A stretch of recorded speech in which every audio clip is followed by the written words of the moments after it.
नमस्कार दोस्तों। आपको 2020 और 21 का वो भयंकर दौर तो याद होगा जब कोरोना महामारी ने पूरी दुनिया को हिला कर रख दिया था। इस महामारी से पूरी दुनिया में लगभग करोड़ लोग मारे गए थे और पूरी दुनिया की अर्थव्यवस्था चौपट हो गई थी। अपना देश भी उस महामारी के भुक्तभोगी देशों में एक था। दोस्तों, एक बार फिर से अब कोरोना के कुछ केसेस बढ़ रहे हैं।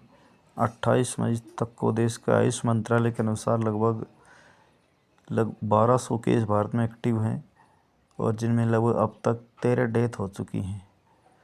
केरल में सबसे ज़्यादा केस हैं 430। और इस कोरोना वायरस का जो एक नया वायरस था B1.1 529 ओमिक्रॉन, इस ओमिक्रॉन वायरस के 4 सब वेरिएंट आए हैं, जैसे JN.1, NB1.8.1, LF7, XFG। इनमें सबसे ज़्यादा खतरनाक जो वायरस है JN.1 पिरोला। तो दोस्तों, इस JN.1 जो सब वेरिएंट है, इसके केस भारत में ज़्यादा मिल रहे हैं।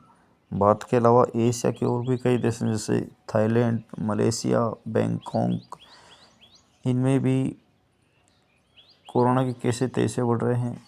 चूँकि अपना देश दुनिया की सर्वाधिक आबादी वाला देश है, यहाँ घनी आबादी है, ऐसे में हमारे देश में इस बीमारी के ज़्यादा फैलने के चांसेस हैं।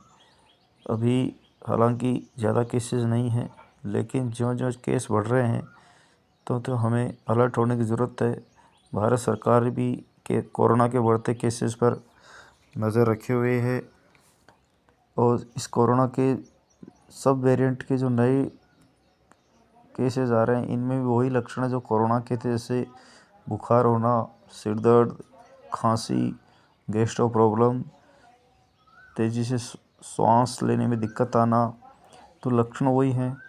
तो साथियों, अगर ये लक्षण हमें भी दिखाई दें तो इन्हें सामान्य बुखार न मानकर हमें भी चेकअप कराना, जांच करानी है, ताकि समय रहते हम इस बीमारी से इलाज करा सकें। क्योंकि केस बढ़ रहे हैं, साथ साथ कुछ डेथ भी हो रही है, तो हमें अलर्ट रहना है। लेकिन